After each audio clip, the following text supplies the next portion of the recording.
When I was going to marry my wife, I saw her. One time I went to our home church and I saw them wearing berets, and I've spoken against berets all my life, almost a campaigner against it, but I mean, who cares? If it's good on you, it's good on you. Okay? It looks good. Once he likes it, who cares what anybody thinks?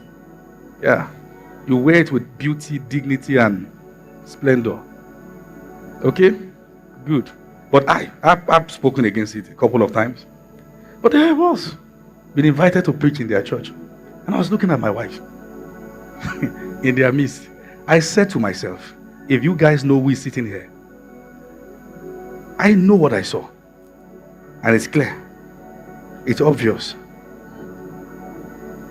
When I released the video of proposal to my wife, some people started complaining from one school I don't want to mention and said they've come to carry from amongst us because you did not see. Have you seen the ladies in church? You have people that you hear the same thing, trained under the same atmosphere, have the same training, spiritual and doctrinal persuasion, but you like to play away match and they flog you back every time. When God made Eve to pass before Adam, the first thing he did was to see her.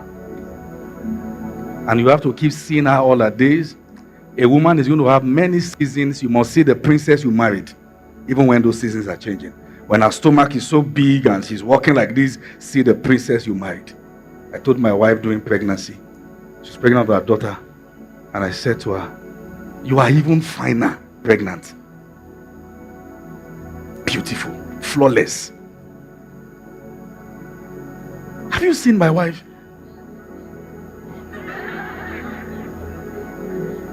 Her skin is like milk.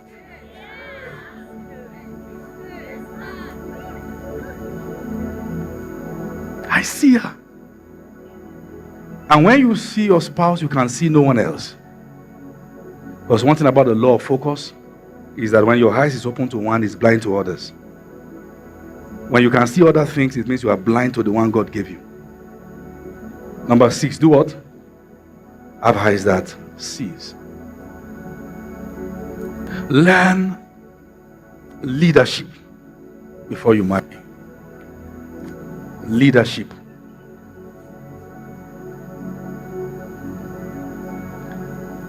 Now, John C. Maxwell said the popular statement that everything rises and falls on leadership.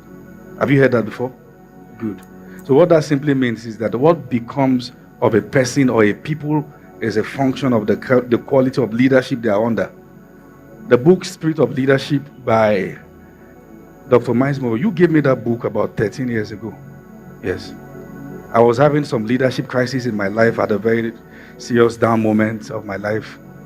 I was pastoring in Redeemed, and she came in.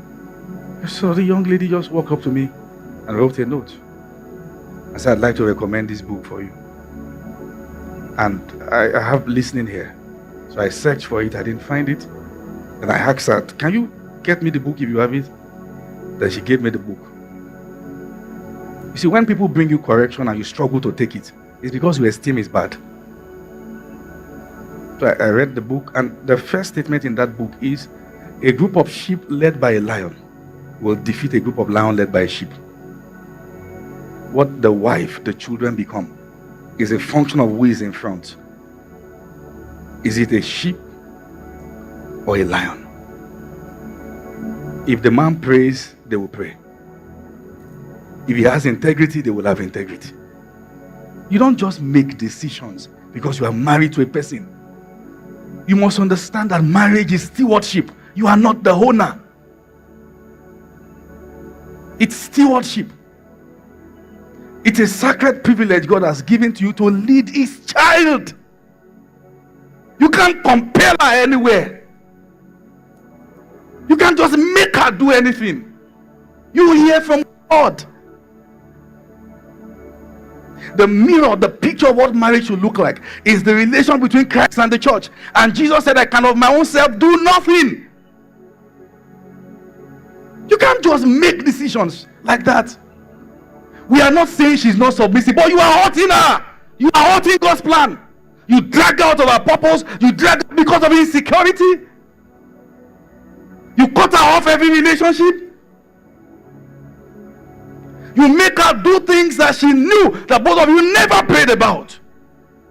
And if you ask her, she would have begged her life, asking to do otherwise. The idea of two becoming one is that even if one is down, the other can pick him up.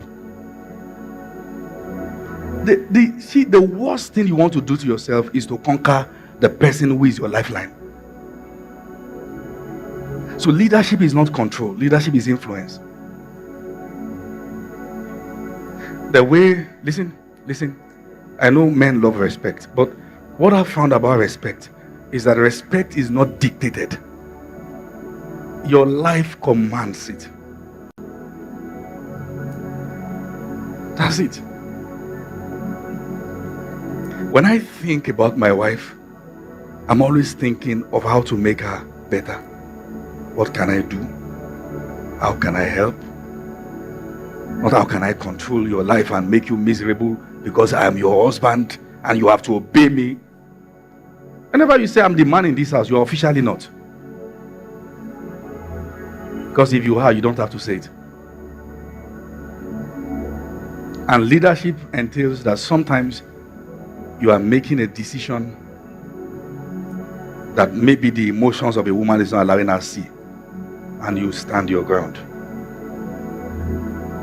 One of the very important qualities a man must have is his ability to stand his ground over values of the family, over decisions that have to be made.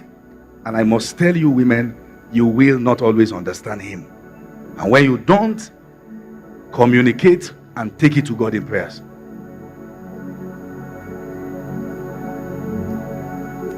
I was telling the people, my people in Abuja, that there are two kinds of people, builders and all others.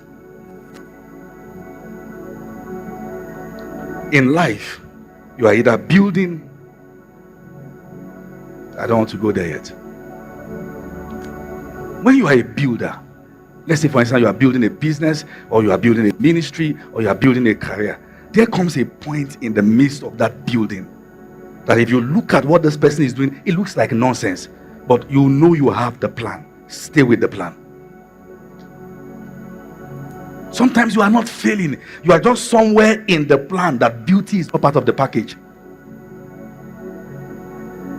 You are somewhere in the plan that plenty is not part of the package.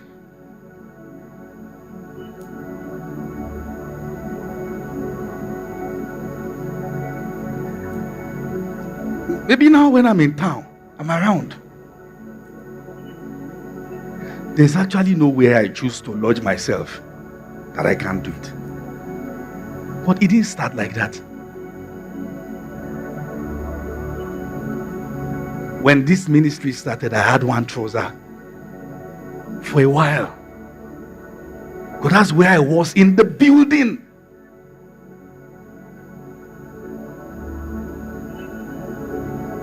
And I've said, make sure anybody can call you anything, not lazy and visionless.